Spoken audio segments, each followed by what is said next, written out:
Magandang araw po muli sa inyong lahat.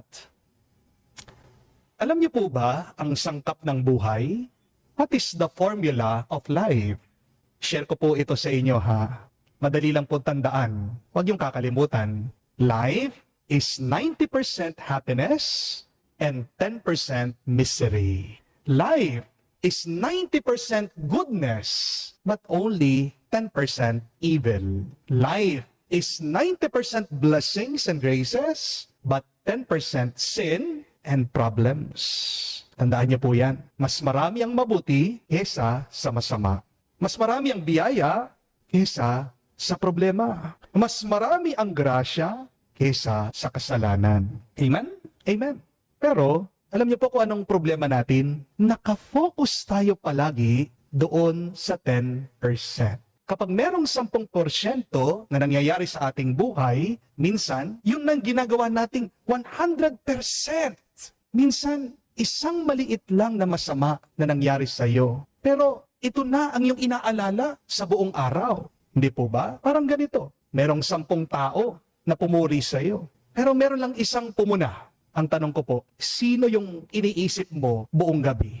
Aminin, yung pumuna sa iyo. Hindi po ba? Meron kang 10 biyaya na tinanggap sa Diyos. Meron kang isang problema lang. Ano yung iniisip mo? Ano yung palagi mong binabalik-balikan? Yung problema. Di po ba? Mga kapatid, pinapalaki natin ang maliit. At nakakalimutan natin yung mas malaki, yung mas marami. 10% lang na pangit sa ating buhay, ginagawa nating 100%. Amen? Pero ang totoo, mas malaki naman talaga ang binibigay na grasya ng Diyos. Kesa sa mga problema, kesa sa ating mga pagsubok, mas maraming pinagkakaloob na biyaya ang Diyos.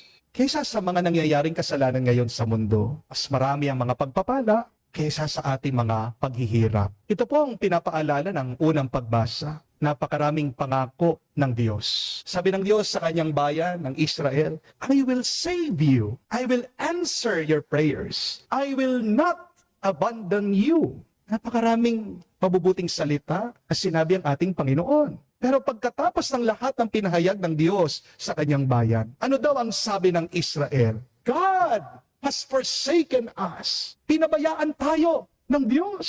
Imagine niyo po yun. Ang daming ginawa ng Diyos para sa kanila. Pero anong nakita nila? Yung problema. Actually, kung iisipin niyo po, wala naman talagang problema eh. Gumagawa lang talaga sila ng problema. Talaga ba? Kinalimutan ba sila ng Diyos? Hindi.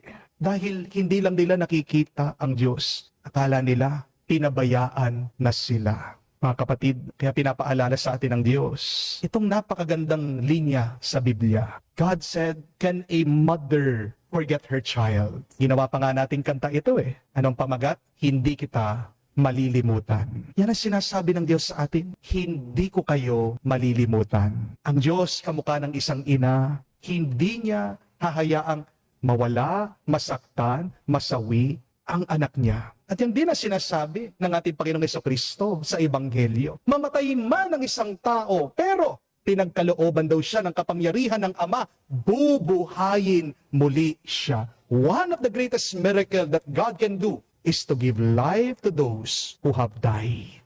Sipin niyo po, gagawin ng lahat ng Diyos kahit ang imposible para sa atin. Gusto ko pong isipin niyo ang iyong mga ina.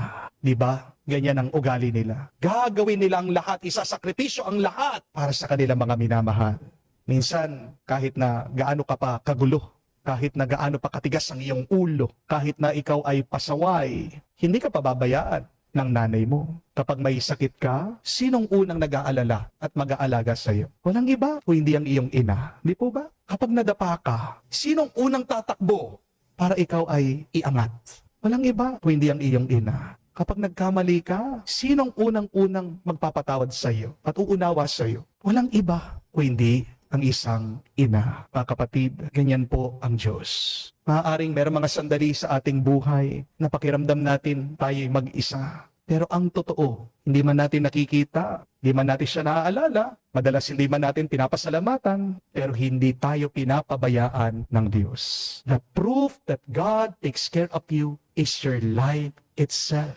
Kung pinabayaan ka na ng Diyos, dapat ngayon pa lang wala ka na, hindi ka na humihinga, patay ka na dapat. Pero yung humihinga ka, yung buhay ka, araw-araw nakakakain ka, nakakaraos ka, yan ay tanda ng pagmamahal ng Diyos sa iyo. Amen? Kung ang pagmamahal ng mga ina para sa atin, napakalalim. Mas higit pa ang pag-ibig ng Diyos.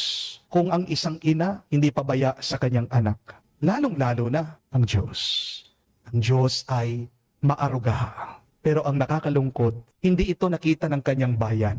Nakapokus sila sa mga problemang ginawa nila. Nakatuon sila sa kanilang mga nirereklamo sa Diyos.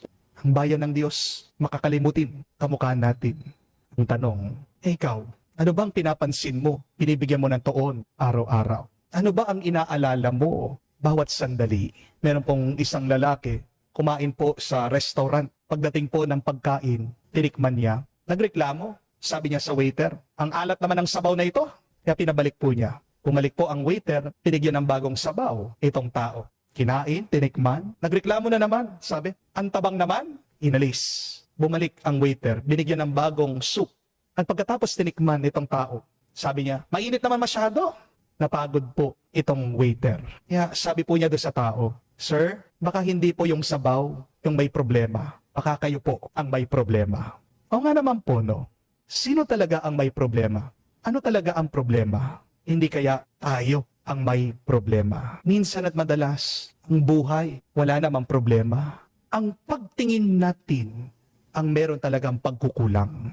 Kaya sa susunod po na mahihirapan tayo, mag-aalala tayo, malulungkot tayo, tanungin muna natin ang ating mga sarili. May problema ba talaga ako? O baka gumagawa lang ako ng problema? Sa susunod na bago ka magreklamo kapatid, tanungin mo muna ang iyong sarili. Pinasalamatan mo na ba ang Diyos sa mga pagpapala niya? Dahil sa totoo lang, mas marami ang grasya kaysa sa problema. Mas marami ang kabutihan ng iyong buhay kaysa sa kasamaan. Mas marami ang pag-ibig ng Diyos kaysa sa ating mga kasalanan. Ang ganda nga po, balikan nyo, yung pambungad nating panalangin kanina, sabi, ang mga mabubuting tao ay ginagantimpalaan ng Diyos. Pero ang mga gumagawa ng masama ay binibigyan niya ng pagkakataong magbago. Ganyan kabuti ang Diyos.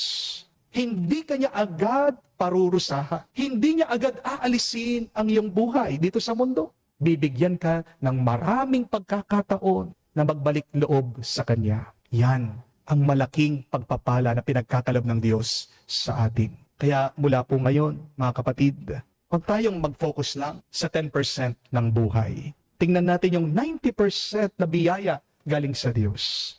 Huwag mong susukatin ang buhay mo sa iyong mga problema. Sa halip, sukatin mo ang iyong buhay sa pag-ibig, sa biyaya, sa mga pagpapala na pinagkakalob ng Diyos sa iyo. At dito mo makikita, sa kabila ng lahat ng iyong mga problema at inaalala sa buhay, napakabuti pa rin ng Diyos. Sobra-sobra.